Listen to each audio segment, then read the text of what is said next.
Талапбек Тынысбекұлы бұл біздің талантты ақын бауырымыз, кейінгі толқынның ішінен шыққан. Біздің мына артымыздан еріп келген, мынау өскен жері ортасы қазақтың қаймағы бұзылмаған қалың ортасы, сол ортадан сол қазақтың түпкі мәдениетімен, өзінің төл тума мәдениетімен мәйектенген соңғы буын десек болады. Өйткені бұл 20 жасқа келген кезінде о жақтағы тәлім тәрбие оқу ағарту басқа болып кетті. Негізінен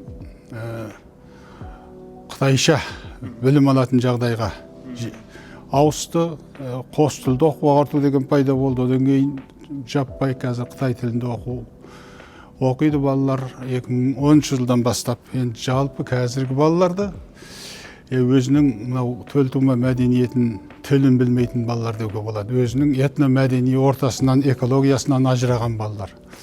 Енді мынау Талапбекті айтатын болсақ, бұл сол торға ілінбей қалған соңғы шабақтар, бұлайша айтсақ. Бұл енді сол ортадан туып өсіп қазақтың сол көне дәстүрлі мәдениетін, тілін ортасынан бізге келген соңғы буын десек болады.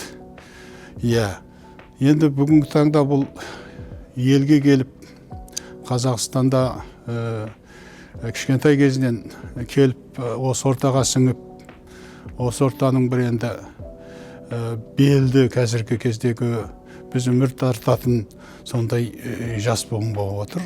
Қаншама жұмыстар істеді. Әл-Фараби атындағы Қазақ ұлттық университетінің филология факультетін бітірді. Онан кейін барып Мұхтар Әуезов атындағы әдебиет және өнер институтында ғылыми қызметкер болып жұмыс жасады. Дүниежүзі қазақтары қауымдастығында, онан кейін қазір мынау отандастар қорында менеджер, жастар ісін басқаратын сондай жауапты мынандай қоғамдық жұмыстармен айналысқан осындай бір қай жағынан болсын енді саймасай жетіліп келе жатқан азамат десек болады. Оның сыртында өзінің ақындығы бар әдебиетте.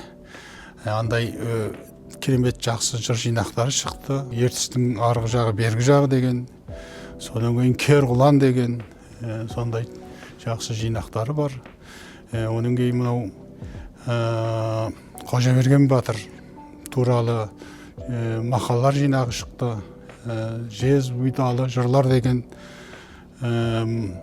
бір жинағы бар. Содан кейін бұның өлеңдері сол көптеген мынау жастар поэзиясына арналған жинақтарға енген. Қазірде белсенді жазып жүр. Бұның әлі қайда бергеннен берері көп. Бұл қазіргі енді алда енді қаншама белестер бар бұны күтіп тұрған. Қазіргімен біз айта алмаймыз бұл шыққан шыңы деп. Бұның шыңы әлі алда. Сондықтан табыс тілейміз. Деніне саулық тілейміз. Ел жұртына арттағы, осындағы ел жұртына амандық саулық тілейміз халқына. Сондықтан енді арға қарай шығармашылығыңда да, өзіңнің мынау қоғамдық жұмысыңда да көптеген табыстарға жете бер деп тілеймін.